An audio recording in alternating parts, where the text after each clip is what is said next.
Вітаю ўсіх яшчэ раз, з вами по-ранейшаму Зміцер Лукашук. Працягваем абмяркоўваць падзею Беларусі і за яе межамі. Ну і пройдземся зараз па ўсіх актуальных палітычных, а можа і не толькі палітычных пытаннях з маім госцем, палітычным аглядальнікам, аўтарам адмысловай калонкі і не толькі калонкі, а праграмы у гуку на радыёрацыі Віталём Цыганковым. Прывітанне, Віталь. Прывітанне. Кажаш, не толькі палітычных. Што, абмяркуем вчорашні матч 5-4, ПСЖ Бавария? Ну, это было что-то невероятное. Ну, ладно, на этом и закончим. Ну, в принципе, как бы, конечно, можно, але там есть у нас разные, там, и социалочка, можно там по желтых каких-нибудь, что-нибудь там, плетки с кулуаров. Это треба в этот часик реформаторов, там плетки, относины, а мы с тобой серьезные люди. Вось давай и про серьезные люди, тем более, что аккурат перед, фактично, может быть, адмыслово для нашего эфира, Виталий написал колонку у сваім телеграм-канале. Дарэчы, заходзьце, подписывайтесь на телеграм-канал Віталія Цыганкова. І нагодай для гэтага допісу, для гэтага аналізу стало вызваленне Анджэя Пачобута. Ну, дакладней, может быть, слово вызваленне і тут не вельмі падыходзіць, потому что ўсё ж таки быў такі абмен. Таму давай вось про тое, что ты прааналізаваў, як табе бачыцца гэты працэс вызвалення, что за ім стаіць? То бок пераказаць мой допіс фактычна. Ну, а можешь не пераказаць, можешь шырэй. Да, вчора я і на Белсате про это выказывался, так атрымалася, что там в 13:50 меня позвали, уже в 14:15 я был в студии, и все гэта анализовал, потым с горячего следу. Сегодня уже, конечно, больше информации, и больше можно было грунтовно бачыць все інфармацыйныя нагоды, каб аналізаваць. Ну, па-першае, сапраўды можам сказаць адразу, што вось Менск не дасягнуў того, что ён бы хотел по максимуму. Памятаеце, не раз праз розных людей, ну, так званого Воскресенского, будем его так называть, гучало, что хай Сікорскі, міністр замежных справ Польши, приезжае и забирае гэтага Пачобута, отдадим адразу. То бок, и нават это гучало на ўзроўні некаторых дыпламатаў, ясно, офіцыйна, неофіцыйна. То бок яны хотели, як максимум, может быть, яшчэ больш чогосьці хотели зняцця санкцыяў, но як минимум, хотя бы, каб приехаў хтосьці з высоких польских чиновников и забрал Пачобута. Вот ему в руки отдадим. То бок, умоўно кажучы, такое візіт, прызнанне на высокім узроўні. Да, гэтага не адбылося. Як гэтага дасюль не адбылося з Літвой, гэтага не адбылося з Польшчай. І, магчыма, гэта і было то, што, памятаеце, в лістападзе я вот все любят цитовать, когда я даю там докладные прогнозы, я могу сказать, как я что-нибудь опростоволосился. Как в листопаде уже, ну, не один я. Недавно, по-моему, Артем писал про это в своей колонце Шрайман, что так само в листопаде сдавалось уже, что все на мази, и Пачобута вызволить. И там все сорвалось. И я... Пасля того, как памежные переходы были. Да, паколькі это было відавочна баш на баш. Але сорвалося, паколькі вось Лукашенко захотел большего, а можа ўзніклі тыя, як зараз выглядае пожаданне России, что вы такого важного человека отдаете, давайте вы штосьці у полякаў попросите, запатрабуете наших шпионов. Я думаю, гэта ўзнікла, и вот теперь Лукашенко, ну, обменял Пачобута, и заважьте, вот его Россия критикуе за гэтые так званые, як я называю, шуры-муры, каб не называть там словом диалог ці супрацоўніцтва, это слово пакуль не падыходзіць, шуры-муры з Захадом, з Америкой. А ён кажа, да глядзіце, я ж на вас працую, я вот с Пачобутам, там, кому патрэбного там журналиста, активиста польской меньшинства обменял на таких потребных людей, вашего археолога, ваших шпионов из Молдовы, которые там проникли в высокие установы и так далее. Карацей, глядите, які я хороший, не ругайте меня за мои адносины з США, паколькі в этих адносинах только для вас, не забывая про ваши интересы, вытягиваю с польского полону ваших шпионов. Хто б калі б не я, на что бы их поменяли. Так что ён гэтым самым яшчэ і прагнулся перед Россией, показал ёй свою карыснасць, и в гэтых бесконцых аргументах, калі розныя люди з России на его там ускосно, скажем так, наезжают, что ж ты с Америкой там с нехорошей связываешься, с поляками спробуешь наладить адносины, а он отказывая, вот теперь, глядите, я вам корысть приношу. Але чакай, ты нешта пераскочыў, мы тут закранули. Я по пунктах, ты по пунктах, ты пачаў з другога пункту. Чакалі, што прыедзе хтосьці з высокіх прадстаўнікоў, потым вось шуры-муры з Москвой, но у цябе-то пэўна першым пунктам стаіць у гэтым тваім допісе, што выглядае что без умяшання ЗША беларуска-польскія перамовы наконт пачобута срываліся. Так і ёсць. Мне во всяком разе так это бачыцца. Я думаю, калі я вот написал і в Телеграме, і Фейсбуку, ну, за гэта некалькі гадзін ніхто гэты тэз застаецца не аспрошваў, все лайкалі ў тым сэнсе, што безумоўна вось оно зрывалася, пакуль не вмешалася ЗША, відаць, попросіў, так сказать, і там бачым, што Коул, ён уже і літоўскіх чыноўнікаў, ну, скажем, асцярожна просіць, скажем, разважае, што трэба неяк спрабаваць наладзіць адносіны з Беларусю. Тое ж самае, відаць, і з польскімі. Безумоўна, што мы не ведаем, на якім тоне там это вядзецца, але, ну, такая, скажем, развагі пра тое, што вось трэба было б неяк так штосьці знайсці агульнае і паспрабаваць прыйсці да нейкай угоды, гэта было. І явно, што Лукашенко мае, скажем, такое слово складанае, думаю, людзі ведаюць ідзеосінкразію да Польшчы, ну, мякка кажучы, ненавісці. І вогуле Анджей Пачобут, вот ён выйшаў, а калісьці ён, ну, калі давал, напрыклад, я з ім рабіў такое глыбокае інтэрв'ю на Радыё Свабода, ён казаў, што Лукашенко вот ад пачатку свайго, ну, кіравання Беларусью мае паланафобію, это его такая сутнасць. І, ну, шмат на гэта доказаў. Я думаю, гэта мы бачым пацверджанне. Прытым паланафобію не в сэнсе толькі да палітыкі польскай дзяржавы, а просто да палякаў, як вот ёсць антысемітызм, там вот не вытлумачальны, так сказать, нейкімі матывамі, просто вот да пэўнай нацыі. Тут паланафобія ў Лукашэнкі безумоўна прысутнічае, як у такога савецкага усходне-беларускага беларуса, вось гэта его засталося, і можа гэта і ўплывае на розную палітыку за все гэтыя гады з Польшчай, то бок бывалі розныя адлігі там в адносінах, а ясна, што все это ён рабіў праз губу, што называецца, ему это палякі ему здаецца ворагам, ему гэта непрыемна вот з палякамі дамаўляцца. Ну а тут амерыканцы попросілі, а другая фраза гэта Белца, што нас попросілі прадстаўнікі дружалюбных дзяржаваў. Ну, то бок кто? Россия и США. Может быть, нават больше Россия, чем США. Тому я одразу перескочил на, так сказать, российский фактор. Что Россия, видать, попросила гэтую, ну, раз ты уже там на мази домовляешься штосьці с поляками, слухай, давай наших шпионов прихопим. И, может, Россия там играла ці не галоўную скрипку в гэтых домовленностях, паколькі им это было важно. Ну, а тое, что, да, без удела в США гэта, як минимум, могло б еще долго протягиваться, некалькі разов взрываться. Мне это здаецца, калі уже позавчора Коул з Варшавы сустрэлся з польскімі палітыкамі, мне уже стало зразумела, што да чагосьці ідзе, хутчэй за ўсё да Пачобута, чтоб яшчэ Коулу, который все-таки прадстаўнік не просто там американской адміністрацыі, а менавіта па Беларусі, прыязджае в Варшаву, ясно абмяркоўвае не іранскае, там, не китайское пытанне, а беларускае. А якое беларускае пытанне з Польшчай можа быць? Перш на все Пачобут. Вось гэта. І яшчэ апошні фактор, калі ўж ты звяртаешься мой допіс, где я все расклаў, што гэта Лукашенко разумел, што все-таки все ідзе да масавага вызвалення палітвязняў, там, ці зараз, у наступным прыездзе Коула праз 2-3 тыдні, як ён заявіў, безумоўна будзе вызвалення, ці далей. І ён думае, навошта вот такой важны актыў, важны рычаг і Пачобут аддаваць разам в кучы з іншымі, нічога не атрымаўшы.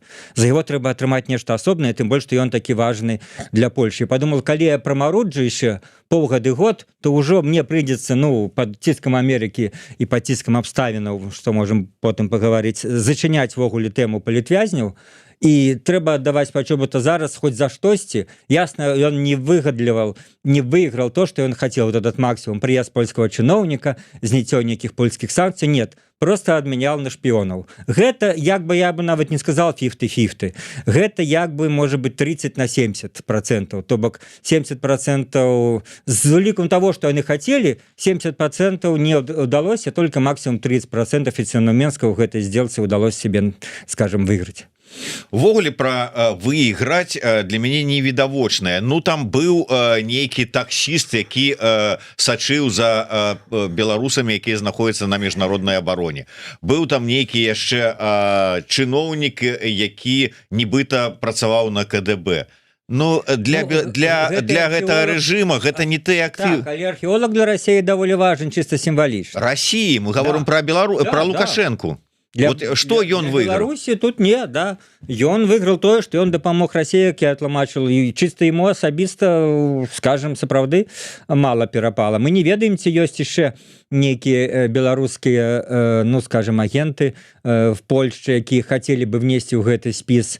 Мы ж бачым чыталі там калі былі там падпалы в Польше, то сярод затрыманых былі і грамадзяне Беларусі, і альбо беларусы это такие были просто подставные, которым там дали 100 евро, как это бывает, да, здымаць оппозицию, и для официального Минска не являюсь некой каштоўнасці. Да, расходный материал. Да, вось. Так что калі б сапраўды был нейкі, ну, сур'ёзны агент і супрацоўнік КДБ, то, напэўна, Лукашенко включил бы, а полякам, что поменяли бы на пачобы. Пачобы для іх так важны. Зараз уявіце себе, колькі это цяперашні ўрад, коаліцыя будзе прадстаўляць як сваю перамогу. Ну, до выбораў далёка, 2 гады, але все-таки гэта заўсёды будзе гучаць. Мы змаглі вызваліць пачобыта як перамога вось гэтай улады у іхняй палітычнай барацьбе. Прытым тут же няма такога, што хтосьці будзе там пярэчыць. Тут асноўныя палітычныя сілы Польшчы, яны даволі адзіныя, акрамя, можа, гэтага такога нацыяналіста Брауна, который там выступае за супрацоўніцтва з Беларусю. Астатнія, как бы, ніхто не кажа, што трэба сябраваць з Лукашенко. В Польшчы няма такіх сілаў на, ну, не маргінальных. Давай, можа быць, перш чым мы там вот працягнем гэтую тэму далей, трошку вот засяродзімся на тады, што будзе, чаго чакаць дакладней у беларуска-польскіх адносінах. Таму што шмат хто кажа пра тое, што ніякіх зрухаў не будзе, таму што нейкіх такіх кардынальных зменаў у рэжыме, у паводзінах яго з гэтым вызваленнем, абменам усё адно не адбудзецца. Ну, падчас халоднай вайны менялі, і што? Як рэжым, як быў савецкі камуністычны гэты, так ён і працягваў заставацца. То бок, якія адносіны. Другія кажуць, што ўсё ж такі і той же самы Туск, здаецца, сказаў, што ёсць, ну, как бы, спадзевы, што нейкае там эканамічнае там супрацоўніцтва можа мець нейкія там перспектывы. Что тебе бачишь? Ну, коли ты уже узгадал советский опыт, то дозволь я в его вчеплюся. Не папрок табе, але в тым сэнсе, што ён вельмі розны. Маецца на увазе, што была і разрядка, было і супрацоўніцтва, і залежнасць ад таго, як мяняўся СССР. І все 70-е гады, нават пад рознымі адміністрацыямі і дэмакратычнай, і рэспубліканскай, ну, перш за ўсё рэспубліканскай Ніксона, было такое супрацоўніцтва, што і разам космос леталі, там, і абменьваліся выставамі і візітамі, там яшчэ што пачалося з Хрушчова. Карацей, ніхто не ставіў афіцыйна, ніякого плана Далласа не было, ніхто не ставіў афіцыйна задачу зрынуць гэты, ну, неправильный, авторитарный, в нейкі момент ён был тоталітарным, савецкі лад. Америка супрацоўнічала з СССР на тым, на што она могла рабіць. Она разумела, што ставіць задачу аслабніць СССР, так, это трэба, а вось ставіць задачу, скажем, разбурыць савецкі камуністычны лад, ну, такой афіцыйнай здачы не было, бо іначе былі б горш адносіны. А потым памянялася ўсё, дарэчы, калі СССР ворвался в Афганістан, и плюс выборы Рейгана, и прилог того, что Рейган назвал это империей зла, менавіта пасля варвання ў Афганістан, і стал праводзіць зусім іншую палітыку нагнетання ўзбраенняў, гонкі ўзбраенняў, скажем, спробы панізіць цену на нафту, пра што он дамаўляўся з Саудаўскай Аравіяй. Ну, как уже была такая палітыка, што раз такая агрэсіўная палітыка СССР, то трэба з імі больш агрэсіўна паводзіць.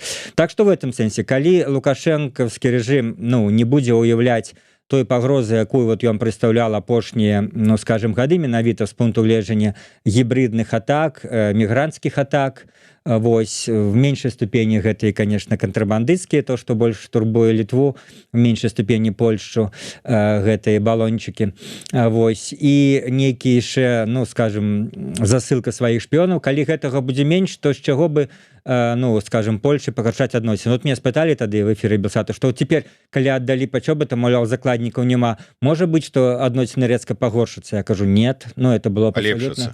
Пагоршыцца мне пытаюцца. Я кажу, нет, это было абсолютно нелогічна. Вось, а цяпер перахожу да адказу на пытанне, што ці могуць яны кардынальна палепшыцца. Вот яны, як мінімум, сапраўды не пагоршацца, а для кардынальнага палепшэння, ну, няма таксама стратэгічных рэальных падставаў. Для этого трэба нейкія, ну скажем, змены і ва ўнутранай палітыцы Беларусі, скажем, это асцярожна, то бок спынення рэпрэсіяў, і ва знешняй палітыцы падтрымка Расіі вайне. Вот два асноўных чынніка. Ну і ў знешняй палітыцы маецца на ўвазе палепшэнне адносінаў з захадам, которое не то, як лукашэнкаўскі міністр Ражанкоў заяўляе: мы готовы. Ну и сидите себе готовы в своем куточку, стань в куток мордой, так сказать, в стенку и будь готовы. Вот что, покольки, ну, что ты готовы? Ты не отказал на пытание, на урок, двойка тебе, иди мордой в стенку стань. Готовы, а вы ничего не робите. Робите что-нибудь, тогда будут до вас змены. Коли вы протягиваете а. репрессии, б. подтримку России, с. ворожие относины дочинения до соседей, кто с вами будет полепшать относины. Иншая справа, что, как я уже писал в этом дописе, что зараз стратегично вот то, что Лукашенко хочет, как я это называю, шуры-муры, а назовем больше осторожно, ну, там, супрацовництво, диалог, это слова, которые будут вкликать критику, тому я их не говорю, называем это некие вот свои гандаль, шуры-муры заходом. Для его это уже не выпадковость, для его это уже, мне сдается, необходность. Тым сэнсе, што ён адчувае сітуацыю, адчувае, што робіцца з Расіяй, бачыць, як гэта тое, што ты кажаш, ціск абставінаў. Так. Вот што больш канкрэтна, вот які ціск абставінаў? Ну, ён бачыць, што Расія як мінімум не палепшае свой сацыяльна-эканамічны стан. Па-першае, гэта азначае в больш канкрэтным сэнсе, што менш будзе ему дапамогі, калі ў Расіі просто будзе менш грошай і менш жадання на фоне гарадоў, якія гараць, і нафтаперапрацоўчых заводаў, якія гараць, на фоне таго, што няма ніякіх поспехаў на фронте, а все-таки ў Украіне далі гэтыя паступова все раздадуць гэтыя 90 мільярдаў даляраў на закупкі, на все, што заўгодна, то, што Венгрыя блокировала свой час. На этом фоне, ну, некие там летние наступления, все это выглядая, скажем так, маловероятным. А плюс, ну, есть некие шевеления уже внутри России, там не будем казать про гэтых бонь, которые раптам выступаюць там супраць Путина, там ці супраць не Путина, конечно, а супраць там нейкіх недахопаў в России. Все это же неспроста, может быть. Цару рассказывают, что бояры там да, что-то чудят. Может быть, это все, до речи, некие, ну, то, что называется, политтехнологи вежи Кремля, я так подозреваю, все это и кируют, а не для чего? Не для того, как Путин там скинуть, а просто бачить, что выхлоп трэба не кидать энергии, покольки она нагревается. Эканамічная будзе пагаршацца, но это афіцыйна і неафіцыйна там еще больш страшна гучыць. Нема того, что я там развал эканомікі расійскай, але ну на фоне того, что был рост на гэтых военных заказах, вот 2 гады палепшаўся матэрыяльны стан расіян, зараз гэтага няма. Просто не аднічуваная раней там коррупция, которая там кожны дзень паведамляюць про нейкіх расійскіх чыноўнікаў, притом ведаеце, некага абласнога ўзроўня, які мае там, ну, сотні мільёнаў даляраў нерухомасці, там 50-100 кватэр. Расейцы все это читаюць, пакуль это не забаронена, все это ёсць в прэсе, ну і так далей. І Лукашенко, як палітычная жывёліна, які сваім інстынктам, ён, мне здаецца, адчувае, што в России, скажем, пагаршаюцца справы, скажем, мягко, і чаму это ему пагражае і в тактычным сэнсе, што будзе менш грошай, і в стратэгічным сэнсе, невядома, чым это можа скончыцца праз 2, 3, 4 гады.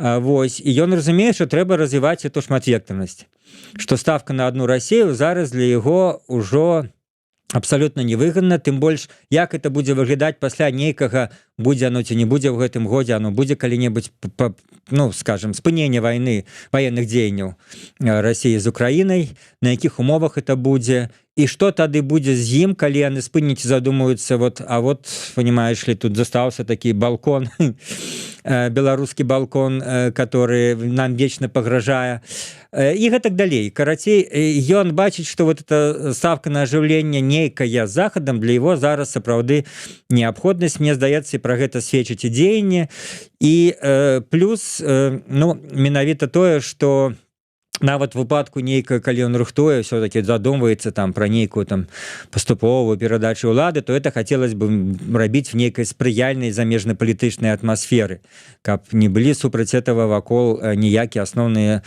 геапалітычныя акторы. Слухай, ну ён ужо, ну ладно, там не 30, ну 20 гадоў як стаміўся ад улады, и хотел бы перадать, але неспрыяльные постоянно знешние, як у таких умовах перадаваць некому. Поэтому с тобой я сюда говорил, что в адрозненне от наших некоторых іншых публіцыстаў, якія казалі, что он уже не пойдзе там в 25-м годзе, я казал, и пойдзе, и магчыма, калі он в 30-м збіраецца ісці, то там трэба ж будзе зноў канституцыю мяняць. Ну это ж такое, раз плюнуць там.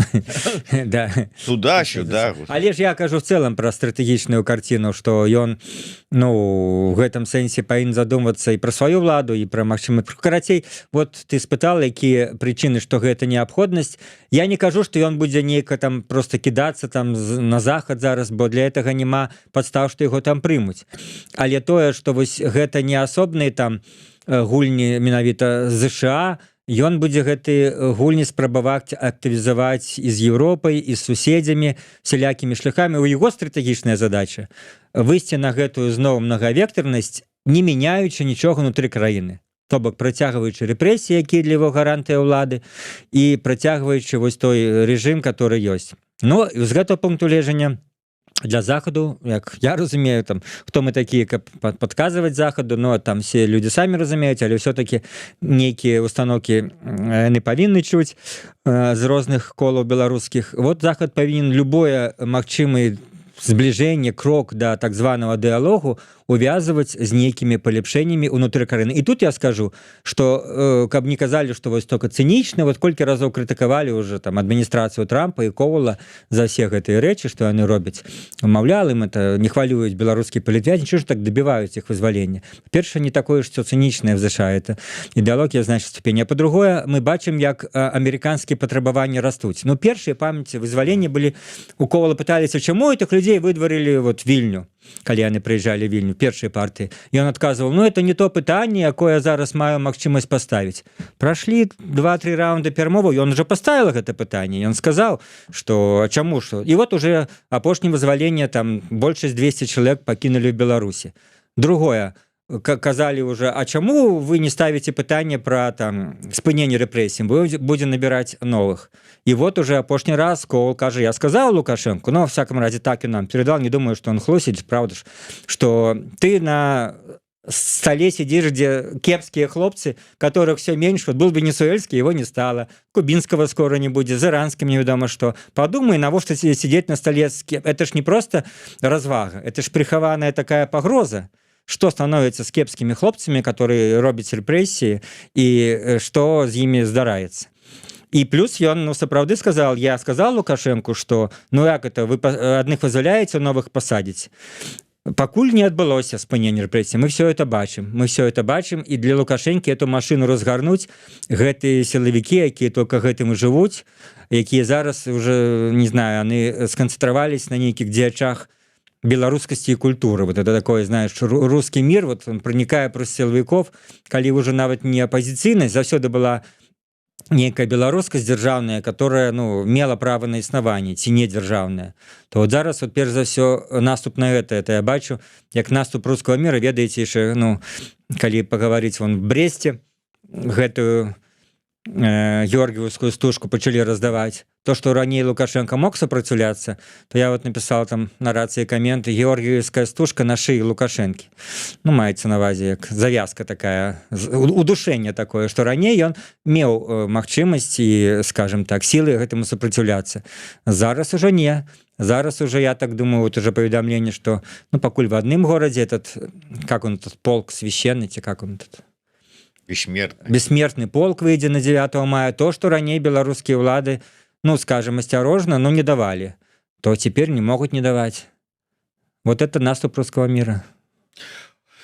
Слухай, может быть, калі хопіць часу, мы яшчэ эту тему закранем рускага мира, але давай вось мне вельмі как бы супала твои словы про тое, что Лукашенко уже как бы так бачыць тэндэнцыі, якія ёсць там на ўсходзе, і паглядае на захад. І я адразу вот адмыслова прыгадаў і адкрыў словы Джона Коула, які кажа, што по яго словах Лукашенко хоча, каб Беларусь была членам сям'і еўрапейскіх нацый і што вызваленне палітычных зняволеных можа яму дапамагчы рухацца ў гэтым накірунку. Но мне, конечно, вельмі сумнеўна, что вот Лукашенко уже хоча, чтобы менавіта Беларусь была членам еўрапейскіх нацый, але ўвогуле як вот такое ружовы пони такой вот не, ну зараз все, Коул перадал то, что Лукашенко ему сказал, что и он не придумал гэта. А пытанне тое, ці ён верыць гэта ці не, гэта як бы пакуль не паўставала. Яго не спыталі пра гэта. Тое, што Лукашенко гэта сказаў, гэта, мне здаецца, ўжо даволі істотная з'ява. Ну, не пабаялся, да, сказаць это раз, но другое мы ведаем яго гэтую інтэнцыю, гэтую асаблівасць. Ён жа гаворыць людзям то, што яны хочуць пачуць. Это ж ён в 95-м годзе сказал немецкому журналисту, думал, что моцно его обрадуя, что Германия там веками порядок немецкий усалёвывался веками, и при Гитлере он досягнул там, ну мы ведаем эту стату, наивысшейшей ступени. Все-таки там идиот был настоящий, але порядок был, как он потом удокладнил. То бок вот он часом ляпне то, что люди, ну уж калі русские его там берут интервью, мы бачим, как он каже, мы один народ и все такое, а тут он раптом сообщество европейских наций захотел. Ясно, что он то Коулу сказанул, каб, ну, Коул верил егоные вось шчырыя намаганні ісці на захад. Мы уж нават не ведаем, что... Чекай, так только что ты сам рассказывал, что вот там на ўсходзе не те процессы идут. Цікава ўсё ж таки Лукашенко шмат векторность, назовем это так, але по великому рахунку ўсё ж таки троху там на захад шчымануцца. Так ёсць ці нема? Хоча, конечно. Ну, я не скажу, прынцып-то галоўны, чым праблема. Ён хоча ісці туды, нічога не змяніўшы в характары рэжыму і внутры беларускай палітычнай сітуацыі, как это скажем мягко. Але нават пры такіх умовах Кремль готовы отпустить? Ну, Кремль просто, ну, того, что там Коул нечто сказал, Кремль, конечно, у кого-то это выключит. Я думаю, может быть, и российские пропагандисты на это отреагуют. Но это не то, на что Кремль будет. Что ты там сказал? Там вот таких фраз было... Саша, что ты ничего, да? Да. У него таких фраз было полно за всю белорусскую историю, там и колись в іншыя часы там он рассказывал про там европейские традиции Беларуси, якія у нас были и ёсць у нашу гісторыю и гэтак далей, выступаючы перед европейцами, не такое заявлял. Так что не тое, что там расейцы за гэта приставить его до стенки, я ж кажу, он скажет, ну, я же этому дурачку ляпнул там, ну, хай там поверить, ну, вы ж все разумеете, Владимир Владимирович, я ж тут с тобой все для тебя роблю, ты ж бачишь, а я этим, то самое, Путин посмеется, разом посмеются, Путин и не то говорит там, как он, наши поважанные партнеры, как он про заходних. Так что, ну, з Амерыкай ён менавіта даказвае гэта, в Расіі ён гаворыць іншае, але факт тым, што ён хацеў бы палепшэння адносін не толькі з ЗША, але з Еўропай. Ну, па-першае, все ж санкцыі ад Еўропы, вось, ЗША. Ён в нейкі момант, напэўна, ўжо зразумел, можа, яшчэ не, но мне здаецца, ўжо зразумел, што ён пераацэньвае Вашынгтонскі абком. То бок, што ён вот папросіць амерыканцаў наладзіць з імі адносіны, отдаст им политзняволенных, попросить их снять европейские санкции, и европейцы адразу подпарадкуюцца Вашингтону. Но это и в принципе то не вельмі-то магчым было. А уж зараз при таких, скажем, мягко супярэчлівых адносінаў, то, что мы называем Брюсселем, то бок еўразвязу з Вашингтоном, то, что мы называем администрацией Трампа, гэта, конечно, немагчыма. Гэта магчыма будзе, калі ну, Еўропа убачыць там свой інтарэс і свае прынцыпы, якія все-таки на дадзены момант у Еўропы яны заўсёды прысутнічалі ў знешняй палітыцы. Вось, не трэба ніколі вот это спускацца на гэты цынізм, што, маўляў, там на Захадзе, в ЗША, Еўропы, толькі геапалітыка, а ніякіх прынцыпаў не існуе. Все гэта, ну, размовы для бедных. На самой справе, в принципе, яны значнай ступені і грамадская думка вызначаюць тым ліку і замежную палітыку у дзяржавы. Іншая справа, што ну, не могуць там Европа, скажем, уводзіць санкцыі супраць вот нехорошего, недемократичного Китая, ну, который трошки большую ролю мае в свеце і больше таваразварот з Еўропай мае, чым Беларусь. А супраць Беларусі могуць, да, паколькі, ну да, ёсць пытанне маштабаў, кажуць, гэта іншае, да, гэта іншае, бо заўсёды, ну, немагчыма аб'явіць там гандлёвую вайну Кітаю, а Беларусі можна, калі яна сябе так агрэсіўна паводзіць. Гэта хай прапаганда лішні раз над гэтым не надрываецца, гэта нармальнасць і рэальнасць. Так што ён хацеў бы, да, вот так, ён, можа, нават думае, што яшчэ адзін момант. Многія ж кажуць, а то як свет змянілася, ну, звязваючы гэта з Трампам, што многіх еўрапейцаў там таксама ідуць такія правакансерватыўныя там, ці праварадыкальныя сілы да ўлады. І Лукашенко, можа быць, разам там з Расіяй думае, што прыходзяць там, умоўна скажем, гэта альтэрнатыва для Германії, ці там в Польше там, хто там гэта... конфедерация, так, вот такие права силы, ну, и вот они со мной, как и с идейно близким диктатором, будут налаживать относины. Ну, и гэтага не будет. В такой ступени, как нехто там пришел до влады, и из некой радости, ну, вот, как часом там, вот переживали там правые силы, там пришли в Италию, хотя мне это абсолютно подается вельми правоцентристская добрая сила, у многим я згодный там ставлю до миграции, и вось на Италии, и там супраць России за Украину, зараз была за Трампа, весь час ездила за его, больш-менш з ім там заигрывала, а тут, калі Трамп починал рабіць, ну, з ее пункту дурость в Иране, она супраць его выступила, то бок нема ничего такого, что вось будзе там гарантавана тебе, нават Трампу не гарантавана, ты можешь Лукашенко. Так что ставка Лукашенко на то, что Европа его примет от того, что он лишний раз, его министр Рыжанков будет кричать, ну мы готовы, ему еще раз скажут, иди постой в углу. Вот и все. Некалькі момантаў. Па-першае, вот як ты лічыш, наколькі магчыма, што ну вот гэта тое, што на відавоку, тое, што пра што мы ведаем, гэта абмен 5 на 5 і гэтак далей. Дзякуй Богу, Анджэй Пачобут на волі, але можа і так такое разважанне, ну Лукашенко нічога не выйграў, можа быць ад Крамля нейкую там цукерку атрымае за то, што вот дапамог выцягнуць сваіх гэтых крамлёў, патрэбных Крамлю людзей. А может быть не ўсё так просто, так трошечку у канспіралогію, можа быць ўсё ж таки нейкія таемныя дамоўленасці ёсць, пра якія мы пакуль не ведаем паміж Лукашенко і адміністрацыяй ЗША там з Коулам. Ну, можно ну, то есть гэты ж чалавек, ён же не, вот, не аддасць табе нічога, каб вот нешта не выцыганіць сабе. Конечно, в стиле моего сябра Виталия Портникова, которого там пытается, а вот что про это скажешь? Я это не комментую. Я политику Зеленского не комментую. Я это. И тут, калі ты кажаш, ёсць нейкія дамоўленасці, калі мы про іх не ведаем, я про іх не ведаю.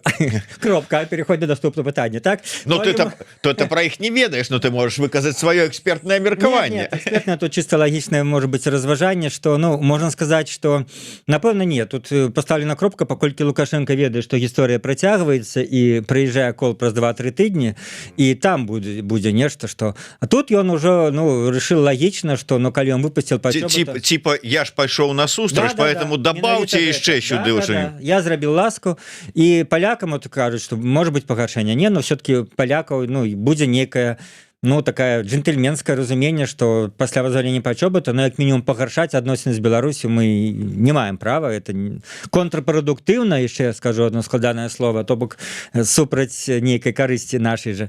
Вось, і в гэтым сэнсе нейкі момант, конечно, калі Лукашенко не дасць новых, мы ж ведаем, что ладно, не даў новых нагодаў, як мінімум некалькі тыдняў ні аднаго мігранта не было. Вось такія мудрые мігранты, которые в Беларусі, вот на Літву пруць, а на Польшу не пруць. Читаюць, відаць, навіны, там палепшэння. Ведаюць, куды трэба, так сказать. Прочитали, ой, не, на Польшу не пойдем, там у іх палепшэнне адносінаў. Могуць сорваться перамовы. Да. А вот, так что вот такие у нас политика свядомые мигранты, которые глядят только на латвийскую и на литовскую межу. И на литовскую праз пэўны час могуць не лезть. Літва ж там неадназначна в адрозненне ад Польши, дзе казаў, што ёсць кансенсус. В Літве адны палітыкі кажуць, што мы уже прызначылі там адказнага за перамову з Лукашенком, другие кажуць, маю на увазе палітыкі на верхах. Там же ёсць прэзідэнт, урад, все розныя фракцыі. Другие кажуць, што не трэба ввогуле нават не пачынаць гэта. Да ему ёсць на што іграць. В Польше, я кажу, ёсць даволі вялікі кансенсус, у гэтым сэнсе ён не можа на супярэчнасцях іграць. Так што вот гэтыя, ну, Я уж не знаю, мы кожны раз мы с тобой в эфиры пытаемся, что далей можа Америка, так сказать, прапановаць, так? Ну и кожны раз, в принципе, что мы разважали, в принципе, это было, ну, правильно, скажем. Ну, а зараз что засталося? Говорили про калий, говорили про банковские. Зараз какие-то остатки еще банковских есть. Хотя тут так само. Американские земли, европейцы. Или зараз белорусы, которые въезжают в Европу. Мы ведаем недавно белорусский Альфа-банк, который был один из самых популярных. И особливо за межами Беларуси. Белорусы платили карткой. И она просто отрубилась за европейских санкций. Альфа-банк официально поведомил. У некоторых нас знакомые поприезжали, не могут тут платить. Вось. Гэта европейские. Американские, ну, в дадзеным выпадку там американские, ну, именно это системы MasterCard и Visa, да, вось, и так далее. Есть еще некие американские, которые можно поздымать. Ну и галоўнае пытанне, якое паўстае з гэтым калием. Вось, тут уж я... Тут мы до Литвы подыходим, да? Тут может быть и Польша, и Литва. Польша трошки далей. Вот, але же это санкции европейские, это все равно так. Праз Брюссель треба ісці. Так, ну как сказать, там таксама специалисты уже разбирались, наколькі краіна там можа не нібыта, але ну это выключа незадавальненне, скажем, институцыйнай у Брюсселя. Литве, как бы так сказать, пагаршаць адносіны з Брюсселем, ну таксама не с руки. Ну конечно, да, не с руки. И тут вот то, что я сказал, что Вашингтонский обком не всесилен. Ну, что может быть? Может быть, для Лукашенко, зноў-таки, это чарговые запынки, да, гэта адкрыццё там больш актыўная праца американской амбасады. Ну, это же не санкции. Квиток у Флориду привезли. Ну, так это ты меня опереживаешь, да, это самое главное, что все-таки напереди вот эта морковка, как я называю, которую перед, пробачьте, ослом трымаюць, каб ён шел наперед, гэта визит в США, встреча с Трампом. Это вот для его важнее за всех санкций, которые он разумеет, там какие-то незначные миллионы, а тут это важнее за все. И гэта морковка, якая, мне здаецца, его цягне вот на далейшие перамовы с Коулом. И плюс, ну, как-то, вось, есть 3 кита. Это не Лявон Артурович сказал, тогда его сказали. Это для Лукашенко. Не в сусветным масштабе, но или в сусветным, но ты можешь для Лукашенко. Это Россия, Китай и США. И он на 2 китах лічыў, што больш-менш стаіць. А тут, калі схапіл он гэтую геапалітычную рыбу, як вот я называю, Трампа, то ён уже в его схапился нават не с конкретными некими там дробными санкциями и дробными миллионами, а просто трымацца за его, тады гэта его, ну, некое апірышча, некая гарантыя на існаванне, у тым ліку нават, ну, умоўна скажем, на будучае, пасля уладнае. Ён, я думаю, про гэта думае. Ну, маецца на увазе, конечно, лепш мець гарантыі, ну, ён мае гарантыі России, но ён, вот то, что мы казали, ён не ведае, он перажыў 91 год. И мы с тобой. И он ведает, что это здараецца, зможа з Россией. Притым так, с периодичностью постоянной, раз там в 30 годов, 50, там, какие-то такие радикальные перемены, змена линии, лесний разброд державы. И он думает, что то, что мы вот с тобой абмяркоўвалі, як ну нейкія невялікія эканамічныя страты и памяншэнне грошай и военные паразы, гэта все дробязь. Ён, думаю, боится, что з Россией можа адбыцца больш сур'ёзныя рэчы, хто іх ведае, ці не з'явіцца там новы Прыгожин в свой час и что-то там, кто-нибудь той самой табакеркой, про якую все палітычныя расійскія глядальнікі кажа, кто-нибудь не вытрымае там стуканне Путина, и что там будзе, разброд и шытанне, и в гэтым сэнсе, в этом з 3 кітоў выпадзе Россия, ему трэба опираться на Китай и США, як мінімум, паколькі невядома, што з той Россией будзе. Ну да, як ты кажешь, ухапіўся за вялікую рыбу, ну есть такая вот, хапаются, рыбы прилипалы называются. Вот. Хорошая аналогия. И смокча от тульп, что может там, она же прилипала там и харчуется, да, этой рыбиной? Ну так. Добра, не будем уже далей по гэтым шляху развіваць думку, а то дойдем невядома до чаго.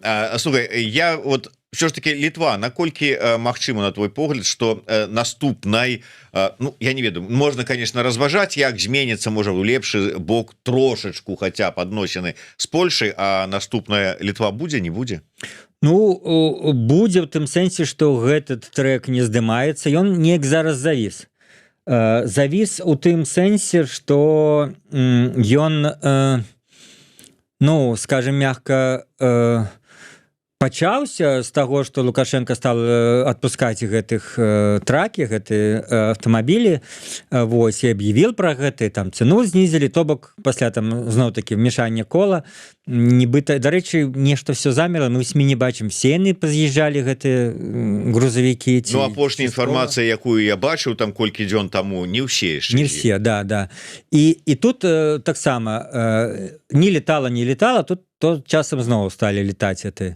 Ну, то бок, гэты рычаг на перамовах летаюць гэтыя... Дарэчы, ну, кажуць, што немагчыма спыніць, маўляў, не хоча там, альбо не можа. Ну, мы бачым, што там плытамі возяць. Менавіта, мне здаецца, вот гэтыя ўжо шарікі, ну, гэта в сілах спыніць памежнай службе. Яны все-таки доўга там паднімаюцца, іх там можна неяк збіваць, там, можна гэта і вылавліваць, это больш арганізавана, больш патрабуе там нейкіх сіл ад этих контрабандистов. Ну, карацей, можно калісьці подключить все силы, каб это спыніць, а калісьці можно не подключать все силы, каб это спыняць. Тут все в рамках, так сказать, магчымасцяў. Так что мне здаецца, да, пытанне неяк завісла на палавіне дарогі, да? Вот на дадзены момант з палякамі неяк оно вырашылася. Зараз будзе нейкая паўза, бо, ну, здаецца, новых саступак ад Польшы за пачобыту ўжо не будзе. То бок, калі мы думалі там вяртанне там нейкіх чыгуначных маршрутаў, можа быць, палякі это і зробяць, як яны зрабілі той пераход яшчэ да вызвалення пачобыта. Ну, там, відаць, мелась на увазе, што будзе вызваленне, как гаварыла этот кіраўнік польскіх выведвальчых службаў, ну, вот в інтэрв'ю, которое перадрукавалі наши СМИ, што у нас уже в лістападзе был трек, і ён сорваўся, калі Лукашенко апошні раз все змяніў. Вот ты не выключаешь, что там цягнік Мінск-Варшава можа вярнуцца. Ну, чаму бы не? Гэта не тое, што как бы не тое, што мяняе еўрапейскую палітыку непрызнання рэжыму Лукашэнкі, санкцыяў за вайну. Гэта вот не тое, што уплывае на гэтую. Это то, што все кажуць наши дэмакратычныя сілы, што там мы за санкцыі, которые там, маўляў, ну, за рэжым, але мы супраць таго, каб вот пагаршэнне звычайным беларусам. Вот нейкая тэма візаў, вот зараз все твои, напэўна, кандыдаты ў координацыйную раду ходзяць там на эфіры да цябе, іншыя, і кажуць, як яны тут дабаюць за народ, 1 мільён віз, 3 мільёна чего там, не знаю, студэнцкіх дазволаў універсітэты. Ну, нібыта яны тут все это вот такі трошки раскидываются такими абяцаннямі популісцкімі. Як на сапраўдных выбарах, мне это падабаецца. Да. Але, ну, рэалістычна это все залежыць ад урадаў гэтых краінаў, і рэалістычна, ну, маем на увазе, што вот, напрыклад, найперш зараз Беларусі выдаюць візы венгерская і французская і італьянская амбасады. Ну, з таго, што я ведаю, вот людзі атрымліваюць. Ну, яны ж как бы не мяняюць палітыку да рэжыма Лукашэнкі, ну, акрамя венгерская, да, не берем ее, там, умовно сказать, французская, итальянская, то бок эта виза не связана, так и техник это не связано, никто не скажет, что коли открыли техник, ой, это Европа прогнулась перед Лукашенко, мне здаецца, гэта не пашкодзіла. Ну и на завершэнне, Коул, анансуючы свой візіт праз 2-3 тыдні ў Мінск, сказаў, што спадзяюся, што мы дасягнем дамоўленасці і вызвалім некалькі чалавек. А перад гэтым мы чулі размовы заявы ад таго ж самого Лукашэнкі пра вялікую сделку, якая вось-вось таксама павінна быць заключаная. Ну і некалькі чалавек і вялікая сделка, ну неяк вось не карэлюецца адно з другім. Прабач, там, ну як это, вот недакладна не бачыў в арыгінале, вот менавіта што там some people, не знаю, как на англійскай это было. Ну, маецца на увазе, часам это кажуць некалькі, ну, а можа там будуць сотні. В любым выпадку, так, не думаю, што будзе некалькі, это было б уже таким паніжэннем, бо все-таки кожны прыезд Коула это як мінімум десяткі чалавек, вось на што мы спадзяемся. Але адказваючы тое пытанне пра сделку, ну, мне здаецца відавочным, што Лукашенко хотел бы тую так званую великую сделку заключить где? Географічна? США, Марго-Лаго, в резиденции Трампа. жуючы з ім там что Трамп любіць Макдональдс, ну і ён уже патрэніраваўся, уже з'еў там. Да, уже ведаеш, что это такое. Ці там яшчэ некую сімвалічную і, скажем, традыцыйную амерыканскую ежу. Ну, маецца на ўвазе, не маем сэнсу заключаць вялікую сделку з нейкім Колам. Кол только прыязджае вызваляць палітзняволеных і рыхтаваць. Калі я по шчырасці вот не уяўляю, что это можа быць, на самой справе все это можа быць нейкім, ну, калі не пшыкам, то не так гучна, як это гучыць. Великая сделка может быть там США, Китай, там, да, США, Россия. Как же великая сделка США с Беларусью? Мы обовязываемся не нападать друг на друга, там, не это самое, не нападать на... Лукашенко обещает не нападать. Да, на США и так далее. То бок, ну, это для его великая, да, сам факт приезда было великая. Але, ну, будем ориентоваться на то, что, напэўна, падрыхтоўка патэнцыйная да гэтага візіту ідзе зусім не азначае, што гарантавана, што ён будзе. Мы памятаем, як Лукашенко не палетеў на Раду мира трампаўскую, паколькі в России сказали, что нелётная погода, ён не палетел. Вось. Так і тут. Гэта, ну, наколькі ему удастся пераканаць Путина, что гэта тебе не несе ніякай шкоды, і дай мне какие-нибудь пожаданні, я Трампу перадам. Вось. А тут невядома яшчэ, як Трамп з Путиным. Бачылі недавно было, что вот Трамп вчора сёння там сустракаўся с королем английским, и там были слова, там, что он скаржился ему на Путина, что и сапраўды жадае войны, я этого не чакал, что он ненормальный, там, воевать хочет. Мне здаецца, Трамп уже Путина как бы так это пачинае разлюбліваць, осторожно скажем. Мне падаецца, уже было это. Ну так. Уже разлюбліваў. Невядома, как все это, як тому, что, ну, может быть, к своим словам, что невядома, як там у Трампа с Путиным будзе. И это, конечно, окно магчымасці для Лукашэнкі. Калі у Трампа з Путиным раптам стане вельмі кепска, ну, Путин не пусціць Лукашенку до Трампа. Просто вот так можем открыто сказать. Так что он таксама тут спешается. Пакуль у іх яшчэ не холодная война, пакуль у іх нейкія love-hate адносіны, любі-ненавісці такія, так сказать, малапрадказальныя, то вот трэба ловіць момант і хутчэй бы приехаць Марга-Лага, думае Лукашенко. Ну, хай сабе думае, што хоча. Мы будзем думаць пра тое, каб як мага хутчэй выйшлі на волю ўсе беларускія палітвязні, і каб рэпрэсіі былі сцішаныя як мінімум для пачатка, а потым ввогуле адышлі. Бо вось апошнія навіны вясны, што затрыманні працягваюцца, і прычым там па рэгіёнах, у Новополоцку, у іншых гарадах. Культурных дзеячоў. Да, вот это ўсё культурных дзеячоў. Рускі мір у дзейнасці, у тым ліку, што менавіта беларуская культура, дзеячы, хаця сталінскія традыцыі працягваюцца, там справа дактароў, справа там іншых, тут табе вот табе і справа культурных дзеячоў, ужо былі іншыя справы. Што ж, спадзяемся, што час ўсё сканчаецца, і гэта скончыцца і пройдзе. Дзякуй вялікі. Віталь Цыганкоў, палітычны аглядальнік і вядоўца адмысловай аўтарскай калонкі на радыё Рацыя, быў з намі сёння ў эфіры. Да сустрэчы. Жыве Беларусь. Дзякуй, жыве.